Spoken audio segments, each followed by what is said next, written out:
Good morning. It's a beautiful Friday out, and the subject is how to be perfect.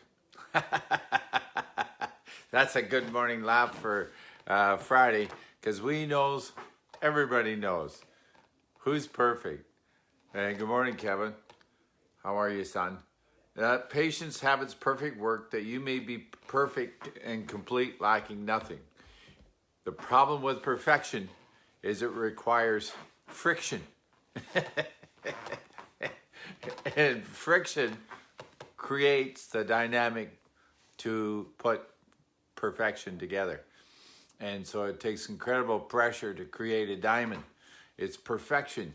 It's that process where we learn how to deal with chaos and come into peacefulness. And life right now in society is chaotic and it's under pressure. And you can have two options. Chaos, extreme, good morning, Peg, and perfection, as in a diamond. Incredible pressure creates geothermal conditions, and guess what? You create a diamond. Incredible pressure. In the human experience, it's a similar thing. And so how do we learn how to be perfect? Perfect in emotions and perfect in behavior requires a person to learn, and patience has its perfect work in difficulty. And that's how we learn how to handle difficulties. So the adjustment is in the process of how we look at things. And do we see the advantage of what's actually taking place within us to create a better relationship with people, and for us to be at peace while others are chaotic? It's an incredibly difficult process for people to go through, and we try and do our best, and ultimately we learn from our mistakes. I mean, what baby hasn't fallen while learning how to walk? What runner hasn't fallen while learning how to run? And these are the processes of life, and it's not construed as a difficulty so much as are we learning from it. Most often we don't learn, and we struggle with it when it's a difficulty because we don't want to learn at this time. In other words, we won't want to go through the experience that we're going through at this time.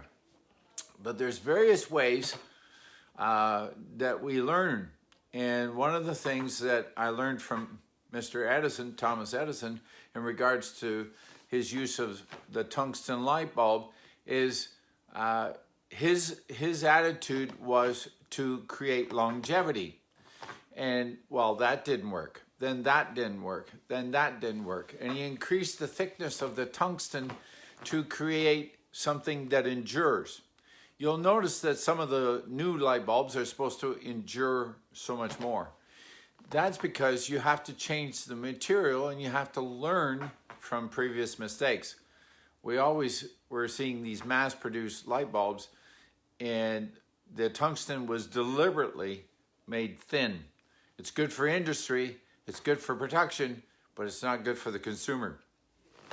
So, life lesson, life learned. What do you do to learn from tribulation?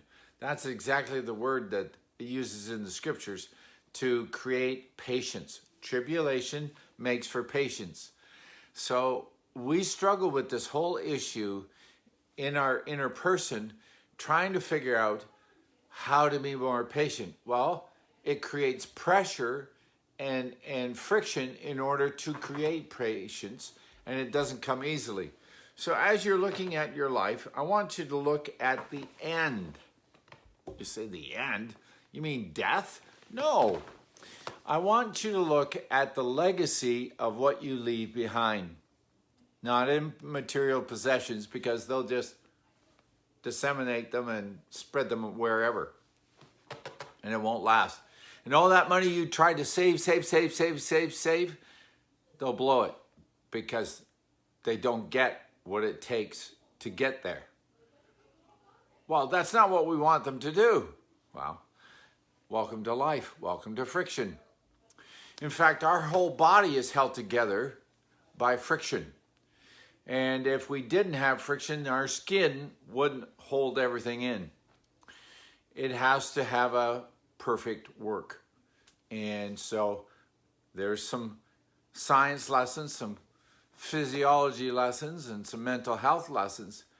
How you view circumstance and then what you choose to do with the circumstance depends on whether you're going to have patience or not. So good morning, Kathleen. So patience comes out of difficulty.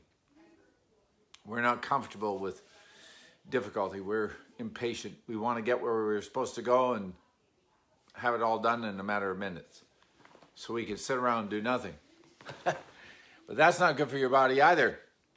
And we've learned that from doctors who have discovered that the more you lay around, the sicker you'll be. And the difficulty is you have to have movement, you have to have action to stay healthy. So learn the lesson from the scriptures that tribulation does work patience. We're not always ready for it, not always wanting it, but the ideal is the end game. What's the legacy you leave behind? That in the process of patience and the process of tribulation, you leave a legacy of a person of peace, a person who is at peace with God and others. And that's the process of patience. Patience has to have a perfect work. Just like a diamond, it has to have incredible pressure. Good morning, David. It has to have incredible pressure to make its perfect work. And that process refines us and defines us. And that's the legacy we leave behind. Remember, it's not about the size of the bank account or the accumulated possessions that people disseminate in whatever fashion they wish when everything is over. But the legacy we leave behind, does it reflect Christ? Does it reflect being a person of peace, a person of the Holy Ghost, a person that prays for others and leaves a legacy of the love of God? That's the most crucial definition of patience having its perfect work. And so that's the legacy this morning.